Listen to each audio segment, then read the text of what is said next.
వాటిని అప్పటికప్పుడు గమనించుకొని ప్రభుత్వాలు అప్డేట్ చేసుకోవడం కూడా చాలా అవసరం. గవర్నమెంట్ విభాగాలు అప్డేట్ చేసుకోవడం అవసరం.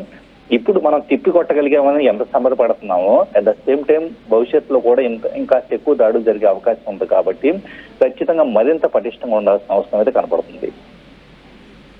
రైట్ శ్రీధర్ గారు, అంటే ప్రెసెంట్ వీటి నుంచి ఎటువంటి సమాచారం లీక్ అయిందనుకోవాలి? పాకిస్తాన్ మన నుంచి ఎటువంటి సమాచారాన్ని రాబట్టి దాని నుంచి ఎటువంటి విధంగా ప్రయత్నం చేయబోతోంది? అంటే ఇక్కడ వాళ్ళు లీక్ చేసిన సమాచారం ఎంత కాన్ఫిడెన్షియల్ అనుకోవాలి?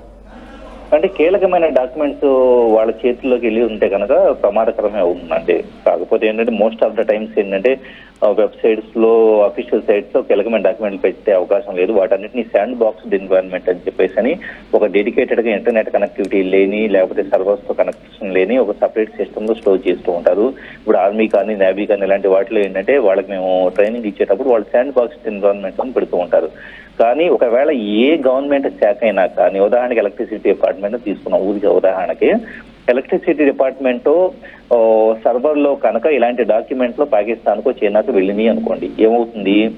గతంలో లోడ్ బ్యాలెన్సింగ్ ని ట్రిప్ చేయడం ద్వారా మన సిస్టమ్స్ లో మన సర్వర్స్ లోకి వచ్చేసి కొన్ని చోట్ల పవర్ సప్లై ఆగిపోయేలా కూడా చేయగలిగి ఉన్నారు.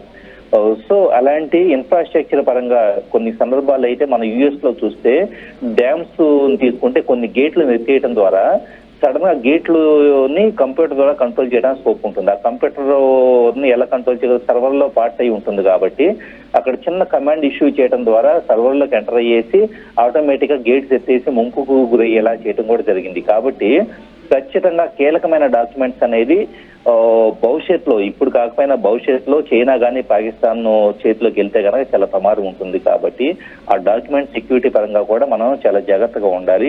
మరింత పటిష్టంగా ఆన్లైన్ సర్వర్స్ లో కాకుండా శాండ్ బాక్స్ ఎన్విరాన్మెంట్ లో స్టోర్ చేసుకునేలాగా ఏర్పాటు చేసుకుంటే బాగుంటుంది. రైట్, అంటే ఆల్రెడీ 150 పైన చాలా ఇటువంటి ప్రభావం పడిందని చెప్తున్నారు కాబట్టి దాన్ని రిట్రైవ్ చేసే ప్రయత్నం కానివ్వండి, దాన్ని మళ్ళీ సెక్యూర్ చేసే ప్రయత్నం జరుగుతుందా? వాళ్ళ చేతిలోకి వెళ్ళిపోయిన తర్వాత మళ్ళీ మనం రిట్రైవ్ చేసుకోవచ్చా? అంటే ఒకటండి, ఏ సర్వర్ అయినా కూడా దానికంటూ బ్యాకప్ అనేది ప్రతిరోజు ఇంక్రిమెంటల్ బ్యాకప్ జరుగుతూ ఉంటుంది.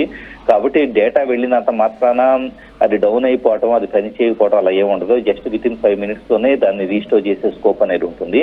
కాకపోతే సెన్సిటివ్ డేటా ఏదన్నా వెళ్తే ఆ సెన్సిటివ్ డేటా ఆధారంగా చేసుకుని భవిష్యత్తులో వాళ్ళు ఏమన్నా ఇక వేరే రకాల మౌలిక సదుపాయాలని నిలిపివేసే విధంగా ఎలాంటి ఏమన్నా చేస్తారా, లేకపోతే కొన్ని శాఖలు వచ్చేటప్పటికి ఇంటర్నల్ గా కాన్ఫిడెన్షియల్ సున్నిత ప్రదేశాలకు సంబంధించిన ఇన్ఫర్మేషన్ ఉందనుకోండి, లేదా గవర్నమెంట్ ఇలాంటి ఫర్దర్ గా చేసే ప్రాజెక్టుల గురించి ఉందనుకోండి, ఇదంతా కూడా ఖచ్చితంగా ఇలాంటి డేటా వాళ్ళ నోటీస్కి వెళ్తే కనుక భవిష్యత్తులో ఏదన్నా వేరే రకంగా ప్రమాదాలు పొందుకునే అవకాశం ఉంది. కాబట్టి ఎలాంటి డాక్యుమెంట్లు వాళ్ళ నోటీస్లోకి వెళ్ళాయి అన్నది మాత్రం కొద్దిగా ఇన్వెస్టిగేట్ చేయాల్సిన అవసరం అయితే కనపడుతూ ఉంది. సో దానికి సంబంధించి ప్రొయాక్టివ్ చర్యలు తీసుకుంటే ప్రభుత్వం బాగుంటుంది. రైట్, థ్యాంక్ యూ శ్రీధర్ గారు, థ్యాంక్ యూ. సో మొత్తం మీద 15 లక్షల వివిధ ఐపీ అడ్రస్ల ద్వారా మన దగ్గర అటాక్ మొదలు పెడితే దాంట్లో 150 వరకు వారు సక్సెస్ కాగలిగారు. దాంట్లో చాలా కీలకమైనటువంటి సమాచారాన్ని పాకిస్తాన్ రాబట్టి ఉంటుంది అనేది ఒక అనుమానంగా ఉంది. సో ఎటువంటి సమాచారం లీక్ అయింది ఏంటనేది మాత్రం ప్రభుత్వం అఫీషియల్గా విడుదల చేయాల్సి ఉంది. కానీ నిజంగా అటువంటి కీలక సమాచారం కనుక మన నుంచి రాబడితే కొంత డెఫినెట్గా మనం ఆలోచించాల్సిందే. మరీ ముఖ్యంగా ఇక్కడ సైబర్ వారే కాదు, సైకలాజికల్ వార్ఫేర్ కూడా పాకిస్తాన్ కావాలని రెచ్చగొట్టి అక్కడ వెబ్సైట్లో తప్పుడు కథనాలు రాయిస్తోంది. మన ప్రత్యేకంగా మీరు గమనిస్తే కనుక మన దగ్గర కూడా పాకిస్తాన్కి సంబంధించినటువంటి ఆ వెబ్సైట్లు, ఆ యొక్క వ్యక్తుల యొక్క ట్విట్టర్కి సంబంధించి వాళ్ళ ఒపీనియన్స్, పోస్టులు మొత్తం కూడా ఇక్కడ వైరల్ అవుతున్నాయి. మన సిర్సా అటువంటి ఎయిర్ బేస్ని పేల్చేస్తామని అక్కడ వెబ్సైట్ రాస్తున్నాయి. ఆ రకమైన ప్రచారం జరుగుతోంది, తప్పుడు వార్తా కథనాలు చూపిస్తున్నారు. ఇదంతా సైకలాజికల్ వార్ఫేర్.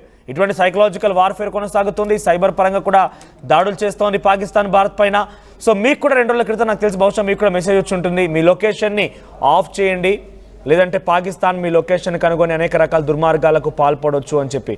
సో ఇక్కడ అటువంటిది ఏదీ లేదు. కేవలం ఇటువంటివన్నీ కూడా ఒక ప్రజల్లో అలజడి సృష్టించడం కోసం, ఆందోళన క్రియేట్ చేయడం కోసం, సైకలాజికల్గా ఒక యుద్ధాన్ని తెరలేపడం కోసం చేస్తున్న ప్రయత్నాలు. ప్రస్తుతానికి ఇప్పటివరకు అయితే వాటన్నింటి కూడా సమర్థవంతంగా మన భారత సైన్యం, మన భారత్కి సంబంధించినటువంటి వెబ్సైట్ అన్నీ కూడా కొంత సేఫ్గానే ఉన్నాయి, ఫైర్ వాల్తో ఉన్నాయి. కానీ కొన్ని అక్కడక్కడ కొన్ని అటాక్స్ ద్వారా లీక్ అయినట్టుగా తెలుస్తుంది. వాటిని కూడా రిట్రీవ్ చేసే ప్రయత్నం చేస్తున్నారు. దానివల్ల భారత్కి ఎటువంటి హాని జరగదు, ఆ దుర్మార్గం ఎటువంటి సమాచారం లీక్ కాదనేది ఎక్స్పర్ట్స్ చెప్తున్నారు.